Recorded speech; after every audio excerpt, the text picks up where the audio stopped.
सबसे पहले countdown, 89 days to go. 89 days रह गए हैं फील्ड मार्शल आसिम मुनीर की रिटायरमेंट और मुल्क में नए आर्मी चीफ के आने में। अब ज़रा दूसरी खबरों का अगर अहवाल लें तो जो पहली खबर आपके सामने रखने जा रहा हूं वो एक इंसान के तौर पर भी और एक पाकिस्तानी के तौर पर भी मेरे लिए बाइस शर्मिंदगी है। आपको पता है कि इस वक्त जो पंजाब के तूलो अर्ज़ में फ्लड है, जो सैलाब है, उसमें लोगों का सब कुछ बह गया है। गाँव के गाँव पानी के नीचे हैं, जिसकी वजह से फसलें भी नीचे हैं। बहुत सारे लोगों के तो माल मवेशी डूब गए हैं। जो जिनके जिंदा बच गए हैं वो उनको लेके नकल मकानी करके जगह जगह पर घर बेघर हुए हैं, मीन परदेसी हुए हैं। ना कुछ आगे है ना पीछे। अब गांव के लोगों को दो ही चीज़ों की फिक्र है, अपने जो बच्चे हैं उनके खाने दाने का कुछ करें, चलें खुले आसमान के नीचे भी, किसी दरख्त के नीचे भी, कहीं भी पनाह लेके वो गुजारा कर लेंगे। लेकिन एक तो उन्हें दवाई मिले अगर कोई इन्फेक्शन है, बुखार है, ज़ुकाम है, क्योंकि ये लोग बेचारे बारिशों को भी बर्दाश्त कर रहे हैं खुले आसमान के नीचे। तो अपने बच्चों की दवा का और उसके साथ साथ खाने का फिक्र है उन्हें। उसके बाद जो सबसे बड़ी उनकी परेशानी है वो जो उनके माल मवेशी बच गए हैं, क्योंकि वो जानदार हैं तो बेज़ुबान लेकिन हैं तो जानदार, उन्हें खाना चाहिए। और आपको पता है मवेशियों का तो एक सेट टाइम होता है। उनको जो किसान होता है, छोटा किसान, जो लोग आप गांव में नहीं रहते उनके लिए मैं थोड़ा सा बता दूं कि छोटे किसान के ये जो माल मवेशी होते हैं ये भी उनके घर के फ़र्द होते हैं। आपको अजीब लगेगी ये बात।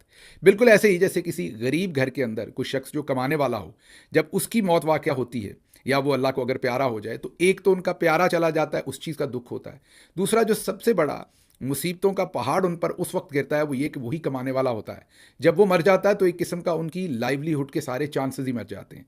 तो एक तो वो अपने प्यारे को रोते हैं और दूसरा वो अपनी ज़रूरतों को रोते हैं। बिल्कुल ऐसे ही जो ये माल मवेशी हैं, वो गाय है, भैंस है, बैल है, वो कोई गधा है या घोड़ा है, वो उससे कुछ ना कुछ कमा रहे हैं। वो जानवर अल्लाह की ऐसी नेमत होते हैं कि आपको कुछ ना कुछ देते हैं, बदले में सिर्फ खाना मांगते हैं और पानी मांगते हैं। ये बेज़ुबान होते हैं, ये आपको कुछ ना कुछ देते हैं। बहुत सारे लोगों के पेट जो है वो अल्लाह की ज़ात इन्हीं जानवरों के तवस्सुत से पालती है। अब गांव के लोग जो हैं वो इन तमाम वजूहात की वजह से इन जानवरों को अपनी फैमिलीज़ का हिस्सा समझते हैं।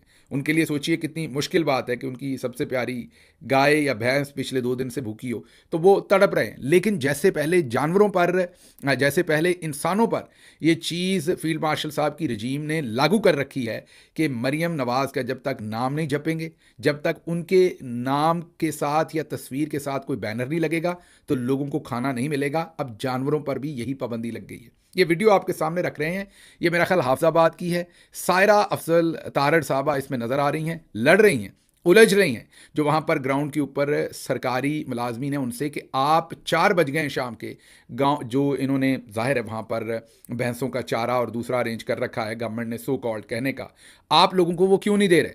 तो वो आगे से वो जवाब देता है कि थैले नहीं मिले, वो थैले उन्होंने लाने थे और फलाने।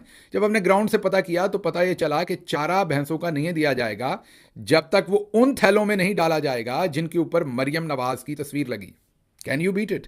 क्या आप इससे नीचे गिर सकते हैं जितना नीचे मरियम नवाज साहबा गिर गई हैं और उनको लाने वाले जितना नीचे जा रहे हैं? लेकिन आप फिक्र ना करें, आज उनको बेंच पे खड़ा किया गया। अगली स्टोरी आपके सामने रखता हूं कि कहां बेंच पे खड़ा किया गया, क्योंकि उससे पहले नए कुरान करीम के ऊपर हल्फ आ गए हैं। जी हां, अब तो कुरान करीम सामने रखकर लोग हल्फ दे रहे हैं कि उनके साथ इस सैलाब की तबाहकारियों में क्या हो रहा है। ये भी सायरा अफजल तारड़ साहबा के ही हल्के की बात है, जहां पर वो उलझ रही थी। बिल्कुल वहीं के बारे में ये बाद में कुरान करीम के ऊपर हल्फ है। ये मेहदी इनका नाम है जो हल्फ दे रहे हैं। ये क्या बता रहे हैं ये जरा सुनिए। 29 तरीक ਨੂੰ ਵਫਾਕੀ ਵਜ਼ੀਰ ਆਜ਼ਮ ਨਜ਼ੀਰ ਤਾਰੜ ਤੇ ਸਹਿਰਾ ਅਫਜ਼ਲ ਤਾਰੜ ਸਾਹਿਬਾ ਜਿਹੜੀਆਂ ਨੇ ਖਾਨਪੁਰ ਅੱਡੇ ਜਿਹੜਾ ਸੈਂਟਰ ਬਣਿਆ ਉਹਦਾ ਦੌਰਾ ਕਰਦੇ ਨੇ। ਅਸੀਂ ਵੀ ਉੱਥੇ ਹੀ ਸਾਂ। ਉਹ ਹੋਇਆ ਇੰਜ ਕਿ ਇਹਨਾਂ ਜਿਵੇਂ ਦੌਰਾ ਕੀਤਾ ਉਹ ਵੰਡਾ ਵੀ ਪਿਆ ਆ, ਪੱਠੇ ਵੀ ਪਿਆ ਆ, ਉਹ ਫੋਟੋਆਂ ਵੀਡੀਓ ਬਣ ਗਈਆਂ। ਜਿਵੇਂ ਇਹ ਨਿਕਲੇ ਨੇ ਮਹਿਕਮੇ ਨੇ ਉਹ ਵੰਡਾ ਇੱਕ ਦੁਕਾਨਦਾਰ ਕੋਲ ਉਧਾਰਾ ਫੜਿਆ ਆ, ਉਹ ਜਾ ਕੇ ਉਹਨਾਂ ਉਹਨੂੰ ਚਾ ਦਿੱਤਾ। ਅਸੀਂ ਵੇਂਦੇ ਪਏ ਆ ਵੀ ਇਹ ਵੰਡਾ ਜਿਹੜਾ ਹੈ ਇਹ ਮੁੜ ਦੁਕਾਨਦਾਰ ਕੋਲ ਇਹ ਰੱਖਿਆ ਹੈ ਜਿੰਦੇ ਕੋਲ ਇਹਨਾਂ ਉਧਾਰਾ ਆਂਦਾ ਆ। ਸਹਿਰਾ ਅਫਜ਼ਲ ਤਾਰੜ ਸਾਹਿਬ ਜਿਹੜੀਆਂ ਨੇ ਕੋਲੋਂ ਦੇ ਰਹਿਣਾ ਹੈ, ਮੈਂ ਉਹਨਾਂ ਦੇ ਹਲਕੇ ਦਾ ਰਹਿਣਾ। ਉਹਨਾਂ ਕੀ ਇਹ ਬਜਾਏ ਇਸ ਦੇ ਉਹ ਮਹਿਕਮੇ ਵਾਲੇ ਨਾਲ ਦੇ ਤੁਸੀਂ ਸਾਡੇ ਨਾਲ ਧੋਖਾ ਕੀ ਕੀਤਾ? ਉਹਨਾਂ ਮੈਨੂੰ ਆਖਿਆ ਜੀ ਇਹ ਬੰਦਾ ਝੂਠ ਬੋਲ ਰਿਹਾ, ਝੂਠ ਫੈਲਾ ਰਿਹਾ, ਫਿਤਨਾ ਫੈਲਾ ਰਿਹਾ। ਪੂਰਾ ਇਲਾਕਾ ਜਾਣਦਾ, ਪੂਰਾ ਇਲਾਕਾ ਗਵਾਹੀ ਦਿੰਦਾ ਕਿ ਮੈਂ ਗੱਲ ਸੱਚੀ ਕੀਤੀ ਹੈ। ਤੇ ਮੈਂ ਇਸ ਕੁਰਾਨੇ ਪਾਕ ਤੇ ਹਲਫ ਦੇਣਾ ਵੀ ਇਹਨਾਂ ਵੰਡਾ ਉਧਾਰਾ ਆਂਦਾ ਦੁਕਾਨ ਕੋਲੋਂ, ਤੁਹਾਡੇ ਦੁਕਾਨਦਾਰ ਕੋਲੋਂ, ਤੁਹਾਡੇ ਜਾਣ ਤੋਂ ਬਾਅਦ ਸਕੂਟਰ ਦੇ ਉੱਤੇ ਲੱਦ ਕੇ ਇਹ ਨਾ ਜਾ ਕੇ ਦੁਕਾਨਦਾਰ ਨੂੰ ਦਿੱਤਾ ਹੈ। ਪੱਠੇ ਵੀ ਇਹਨਾਂ ਉਧਾਰੇ ਆਂਦੇ ਨੇ। ਕਿਸੇ ਬੰਦੇ ਨੂੰ ਇਸ ਹਲਕੇ ਦੇ ਵਿੱਚ 29 ਤਰੀਕ ਨੂੰ ਤੁਸੀਂ ਦੌਰਾ ਕੀਤਾ ਹੈ ਵਫਾਕੀ ਮਿਨਿਸਟਰ ਸਾਹਿਬ 29 ਤਰੀਕ ਤੱਕ ਇਹਨਾਂ ਕਿਸੇ ਬੰਦੇ ਨੇ ਨਾ ਵੰਡਾ ਦਿੱਤਾ ਹੈ ना ਇਹਨਾਂ ਕਿਸੇ ਬੰਦੇ रोटी दी है। सुन लिया आपने। वो बता रहे हैं कि सायरा अफजल साहबा और आज़म नज़ीर तारड़ जो वज़ीर कानून हैं तमगे वाले, जिनके नीचे कारपेट भी डाला गया था अभी चंद दिन पहले, ये वहाँ आए, इनके सामने किराए पर या मांग कर कहीं से चारा खाल बनोला वगैरह जो वंडा शंडा होता है वो लेकर आए। और उसके बाद इन्होंने क्या किया, उसके बाद जैसे ही वहाँ से ये मिनिस्टर्स या ये लोग गए तो ये जो टीम थी हुकूमती, इन्होंने वापस उनको मोटरसाइकिलों पर या जिस भी चीज़ पर रखा और वो सारा कुछ वापस कर दिया। किसान जो अपने जानवरों के लिए चारा लेने के लिए शाम 4 बजे वहाँ खड़े थे कि हमें कुछ मिलेगा, उनको कुछ मिलने की बजाय सिर्फ मेरा ख्याल झूठी तसल्ली भी नहीं मिली। इस शख्स ने आवाज़ उठाई, ये जो मेहदी साहब हैं, इन्होंने सारा अफजल वगैरह से रब्ता किया, बताया कि ये हुआ है। तो वो कहते हैं कि उन्होंने बजाय मेरा साथ देने की उल्टा मेरे पे इल्ज़ाम लगाया कि तुम झूठ फैला रहे हो, ऐसा कुछ नहीं हुआ। वो आप कुरान करीम के ऊपर हाथ रखकर हल्फ दे रहे हैं कि ऐसा ही हुआ, लोगों को किसी किस्म की सहूलत नहीं दी गई, चारा नहीं दिया गया, खल बनोला या जो भी वंडा वगैरह कुछ नहीं दिया गया कि वो अपने जानवरों को खुश्क चारा डालकर कुछ गुजारा कर सकें। और कहते हैं कि आवाज़ उठाने पर मेरे ही खिलाफ सायरा अफजल और नून लीग की हुकूमत जो है वो FIR दर्ज करवा रही है। मेहदी साहब कहते हैं कि मैं डट के खड़ा हूं क्योंकि मैं सच बोल रहा हूं, मेरा कोई सियासी एजेंडा नहीं है, मैं किसी सियासी जमात से नहीं हूं, मैं तो सिर्फ लोगों के हकूक़ की बात कर रहा था। ये ग्राउंड के ऊपर सूरत हाल है जो आपके सामने रख रहे हैं कि लोगों को। एक और वीडियो सुनिए, इसमें एक शख्स बिप्ता कर रहा है, इस शख्स इल्तिजा कर रहा है कि मुझे कुछ ना दो लेकिन मेरे जानवर भूखे हैं, खुदा का वास्ता है इनके लिए चारे का बंदोबस्त कर दो। ये सुनिए। एसी साहब मेरी पढ़े की अपील है, मेरा माल भुखा बैठा, मैनू कोई शह नहीं चाहिए, मेरा माल नूं रजा दे, बड़ी मेहरबानी है, मैनू कोई शह नहीं चाहिए। सैलर गल दे इन्हों रजा लै, आ ते देख ले मेरे हालात, मैं कोई झूठ नहीं मारता पिया, आ देख ले भुखे पानी में सर्वे सुन लिया आपने। तो ये लोगों की सूरत हाल है जो लोग वहाँ पर ग्राउंड पर हैं और वो जानवरों के लिए चारा मांग रहे हैं।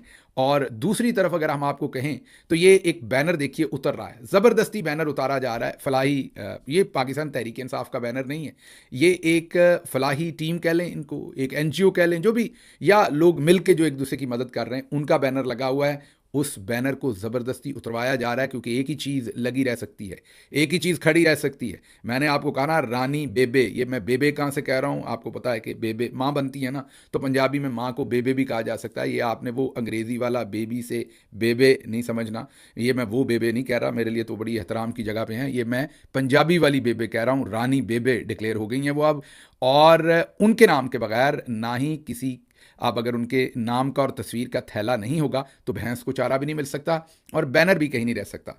अच्छा, आप ज़रा ये आगे देखिए, मरियम साहबा आज पहुंची हैं एक जगह पर जहां पर उन्होंने तस्वीर कशी करवानी थी, असल में तो दिखाया कि रेस्क्यू करने गई, बोट्स लाकर खड़ी कर दी गई, इन्हीं बोट्स को लोगों को रेस्क्यू करना चाहिए था। लेकिन पता ये चला है ग्राउंड से कि तकरीबन 6 घंटे ये बोट्स यहाँ खड़ी की गई कि मरियम साहबा ने आना है। और ये भी पता चला कि जो ख़वातीन यहाँ पर इन तस्वीरों के अंदर इस्तेमाल हुई हैं, इनको 4 घंटे यहाँ पर खड़ा रखा गया। जी हाँ, ये अलग बात है कि उन्हें खाना वाना दिया गया, मीन उन्हें बिस्किट वगैरह और इस तरह के पैकेट्स दिए गए शुरू में इंतज़ार करने के लिए, लेकिन 4 घंटे ज़िली इंतज़ामिया ने इनको यहाँ खड़ा रखा कि मैडम चीफ मिनिस्टर आएंगी तो आपकी उनके साथ तस्वीरें बनेगी। जुल्म का लेवल ज़रा चेक कीजिए, इनके बच्चे, ये औरतें, ये फैमिलीज़ वहाँ 4 घंटे महसूर रखी गई ज़िली इंतज़ामिया की तरफ से। आखिरकार मरियम नवाज़ आई तो उन्हें बेंच पर खड़ा किया गया। ये वीडियो देखिए आप, बेंच पर खड़ी हैं वो, आपको नज़र आ रहा होगा। लेकिन ये प्लान नहीं था, मैंने कहा ना, एक तो ये पढ़े लिखे नहीं, ऊपर से ये कोशिश भी नहीं करते, आधा फ्रेम काटना था ऊपर वाला। अब देखिए ये वाला फ्रेम इशू करना था, लेकिन मैंने आपको बताया कि एक तो पढ़े लिखे नहीं है, ऊपर से कोशिश भी नहीं करते। जैसे ये खुद नालायक हैं वैसे ही नालायक इनके फोटोग्राफर और इनके तमाम पूरा क्रू है साथ। उन्होंने क्या किया कि वो नीचे वाली तस्वीर जो नहीं शाया करनी थी वो भी कर दी, और बाद में असल फ्रेम लिया जो ऊपर ऊपर रख के ऊपर से काम डालना था कि सिर्फ मरियम साहबा आधा जिस्म उनका नजर आए, नीचे पता ना चले कि वो कहाँ खड़ी हैं। औरतें गारे में खड़ी हैं, नीचे गारा है, और इनको वहां बेंच रख के खड़ा किया गया। और इस तरफ कोई रेस्क्यू नहीं करना, ये औरतें पहले ही खुशकी पर हैं, पीछे कश्तियां खड़ी की गई हैं और दिखाया ये गया है कि इनको मैडम रेस्क्यू कर रही हैं। सब झूठ, बिल्कुल उसी तरह से जैसे कल हमने दोबारा स्क्रीन पर वीडियो देख लीजिए जो आपके सामने रखी थी, जिसमें फौजी एहलकार जो हैं वो एक झूठा रेस्क्यू ऑपरेशन कर रहे थे KP में क्लाउड बर्स्ट का, कि ये क्लाउड बर्स्ट हुआ, उस शख्स को पहले जाके लिटाया गया, वो खुश कपड़े थे उसके, उस पर खुद पानी डाला गया, फिर कैमरा लगा हुआ है, फिर रेस्क्यू की जो वेस्ट पहनकर वो नीचे आए और पूरा एक ड्रामा किया गया, फिर एक्सप्रेस पर, न्यू टीवी पर, दूसरे तमाम समा पर, सब पर चलाया गया कि इस शख्स को रेस्क्यू किया गया है। एक ही सफ में खड़े हो गए महमूद अयाज, ना कोई बंदा रहा ना कोई मरियम नवाज, मतलब कि एक ही काम जो है वो इन्होंने सब ने डाल दिया इकट्ठा होकर। उधर देखें तो उधर भी यही काम हो रहा है, इधर देखें तो इधर भी ये बेंच पे चढ़ी खड़ी हैं। आगे चलें ज़रा, आज तो फौज लाइन में लग के खड़ी हो गई है, ज़बरदस्ती लाइन में लगाया जा रहा है। ये वीडियो देखिए, इसमें मरियम नवाज साहबा पहुंची हैं एक फौजी कैंप में, उनको ज़बरदस्ती जवानों को बुला के लाइन में, मतलब फौज लाइन में खड़ी कर दी आज मरियम साहबा के सामने। उनको कह रही हैं कि तुम लोग मेरे बेटे हो। वो बेचारे देख रहे होंगे क्योंकि शक्लों से वो मेरी तरह बाजी मरियम से दुगनी उम्र के लग रहे हैं, क्योंकि ज़ाहिर है गुर्बत के असरात हैं। वो सामने देख रहे होंगे कि हैं वाकई उम्र के हिसाब से तो वो इनके बेटे ही हैं, लेकिन वो देख रहे होंगे कि लग तो ये हमारी बेटी रही हैं। लेकिन खैर, मुख्तसर बात यह है कि बाजी ने उनको शाबाश दी और वहाँ पर भी वीडियो बनाई, फिर कहीं से अमरूद खरीदे, वहाँ पर भी वीडियो बनाई। जहाँ पर बाजी गई हैं आज उन्होंने वहाँ से लोगों से ज़बरदस्ती वीडियोस बनाई और ऐसी ऐसी बातें कर रही थी, मतलब लोगों से पूछ रही थी, किसी के माल मवेशी हैं, कि बच गए आप लोग, सब बच गया। मतलब बाजी को ये नहीं पता कि when you are in deep shit it's always better to shut up. अगर आप कम बोलेंगी, अगर आप कई दफ़ा थोड़ा बोलना बेहतर होता है। पंजाबी में कहते हैं पैड़े रोन नालों चुप चंगी। अगर आपको रोना अच्छा नहीं आता तो बाजी खामोशी इख्तियार करें। जितना आप बोल रही हैं, आपके मुंह से माजरत के साथ बुलशिट निकल रही है, और ये आप जितना बोल रही हैं इसने आपका पीछा करना आने वाले सालों में। लोगों से पूछ रही हैं अच्छा कितने के मरे, बाकी बच गए हो। मतलब मैं क्या कहूँ कि एक बिल्कुल इनसेंसिटिविटी की इंतहा है। सिर्फ किसी का बच्चा पकड़ के बेंच में खड़े होकर बेंच पर उठा लेना और उन सबको नीचे गारे में खड़े रखना तस्वीरों के लिए। अगर आपको ये इंसानियत लगती है और आपको लगता है कि आप कैमरों के पीछे ये सब कुछ करके और एक बड़ी ही आप फिल्टर्ड तस्वीर लोगों के सामने रख के अपना कोई इमेज बिल्ड कर लेंगी, ऐसा नहीं हो सकता।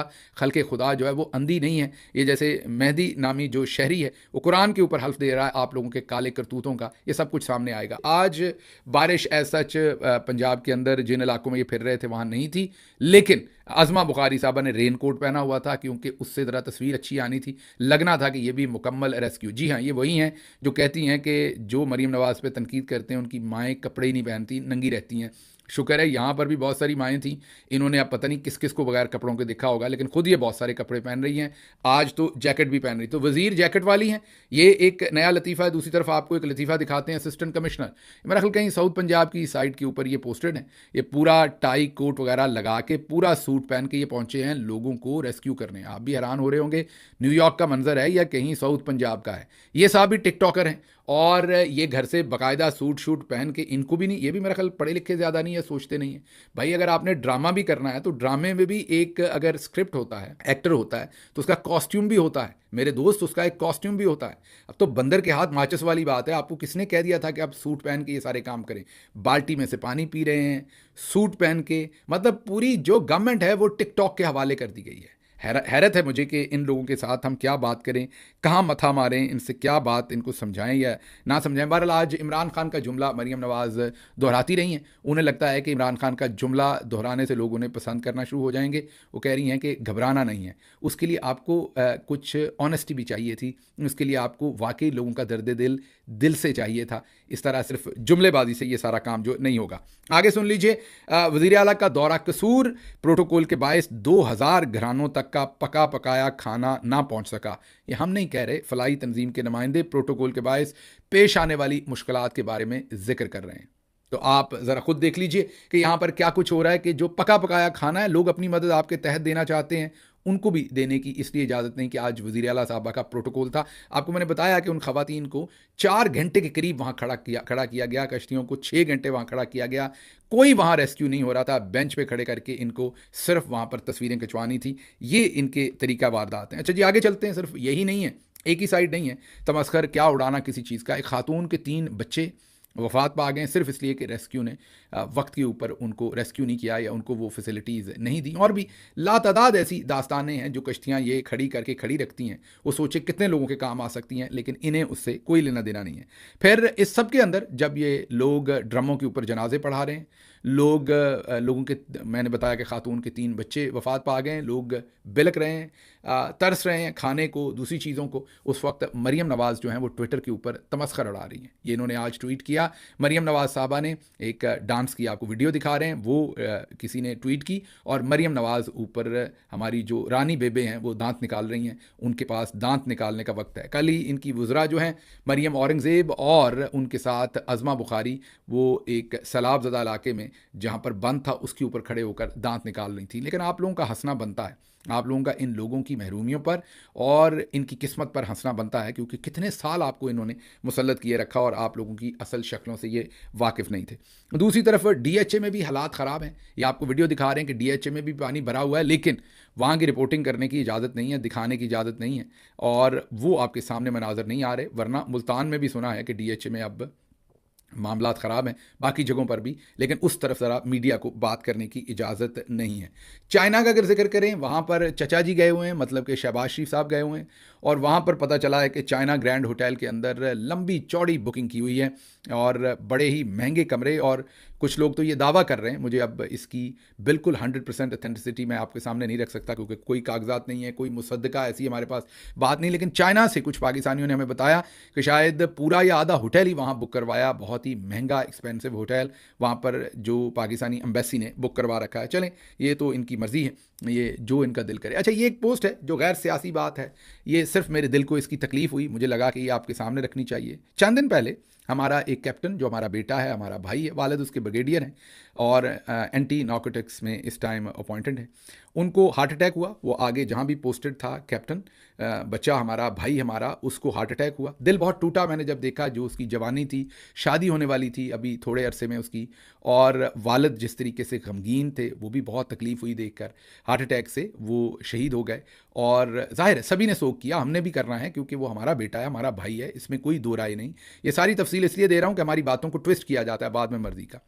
लेकिन आज पत्तोकी के इलाके, ये ऊपर ये जो कसूर district, Okara district, Sahiwal district, इस इलाके में कहीं पर एक असिस्टेंट कमिश्नर जो हैं वो आगे जो फ्लड की सिचुएशन है, फ्रंट लाइन पर वो गए हुए थे, वहाँ वो डिफरेंट जगहों का विजिट कर रहे थे। बाथरूम के अंदर वो गिरे, गालिबन उन्हें भी हार्ट अटैक हुआ और वो वहीं पर वफात पा गए। अब ये हमारी बहन है, इनके खिलाफ में कोई बात नहीं कर रहा, ये अमूमी हमारा एक रवैया है, मैं सिर्फ आपको बता रहा हूँ। दोनों हमारे बेटे हैं, दोनों मोहतरम हैं, दोनों शहीद हैं, दोनों का एहतराम लाजमी है। लेकिन रिपोर्टिंग देखें, एक के बारे में हम बता रहे हैं कि वो बाथरूम में गिर के ज़ख्मी होकर जाँ बहक हो गए, और एक हमारा बेटा जो है उसके बारे में हम लिख रहे हैं कि उनको नबी करीम सल्लल्लाहु अलैहि वसल्लम ने अपनी बाहों में ले लिया होगा, मतलब वो शहीद है। दोनों को लिया होगा, दोनों उनके उम्मती हैं, दोनों उनको बहुत प्यारे हैं, ये दोनों हमारे बेटे हैं। ये ऐसा ना कीजिए, जो भी ड्यूटी के ऊपर जान देता है उसका एहतराम कीजिए, उसे बराबर का एहतराम दीजिए। मैं बिल्कुल ये नहीं, इसमें कोई चीज़, हमारा ये जो शहीद कैप्टन हमारा भाई बेटा, इसके ख़िलाफ़ नहीं है, इसके मर्तबे के ख़िलाफ़ नहीं, इसके माँ बाप की जो इज़्ज़त तकरीम या उनका गम है उसके ख़िलाफ़ नहीं, पूरी तरह से हम उसकी एहतराम और तहसीन करते हैं। सिर्फ गुजारिश हाथ बांध के ये कि जो दूसरे लोग शहीद होते हैं या ड्यूटी के ऊपर अपनी जान देते हैं, उनका भी इसी तरीके से आप पर एहतराम सब पर वाजिब है। ये जो जर्नलिस्ट हैं इनके ऊपर मेरी कोई तनकीद नहीं है, मैं सिर्फ आपको बता रहा हूँ कि हमारे अमूमी रवैये क्या हैं। आगे चलते हैं ज़रा, ये तो सूरत हाल आपके सामने रख दी। अब एक नई चीज़ आई, एक तरफ तो मेहदी साहब का मैंने आपको कुरान करीम के ऊपर हल्फ दिखाया, एक तरफ अब शहबाज शरीफ के एक वज़ीर झूठा हल्फ, अब पता नहीं वो कुरान करीम पर हल्फ है या किस चीज़ पे, अब झूठा हल्फ उठाते हुए पकड़े गए। ये बहुत बड़ा शोबदेबाज बहरूपिया इंसान है, मैंने पहले भी माजरत के साथ इनके बारे में आपको बताया कि बहुत बड़े फ्रॉड है। 2-3 दिन पहले आंखें चढ़ा के बड़ी नशीली सी ये घराते हैं टेलीविज़न के ऊपर, और उस टाइम ऐसा लगता है कि जब गुस्से में हूँ कि इनको ये लगता है कि इनको किसी ने बता दिया है कि जब आप गुस्से में होते हैं तो आप सच बोलते हैं, तो आप लोग गुस्से में टेलीविज़न पर नजर आया करें ताकि लोगों को लगे कि आप सच बोल रहे हैं। ये नून लीग के 4-5 लोग ये करते हैं, बिल्कुल बेशर्मी से झूठ बोल रहे होंगे, लेकिन अचानक गुस्से में ऊंचा ऊंचा बोलना शुरू करेंगे ताकि लोगों को ये लगे कि ये सच बोल रहे हैं। अब इन्होंने नया दावा किया, कल परसों प्रेस कॉन्फ्रेंस में तो दावे कर ही रहे थे, इन्होंने हल्फ उठाकर ये कहा कि जो billion tree tsunami Imran Khan का दरख्त लगाने का प्रोजेक्ट था वो उनका नहीं था, वो नवाज शरीफ का था, और ये इसके ऊपर हल्फ उठाते रहे।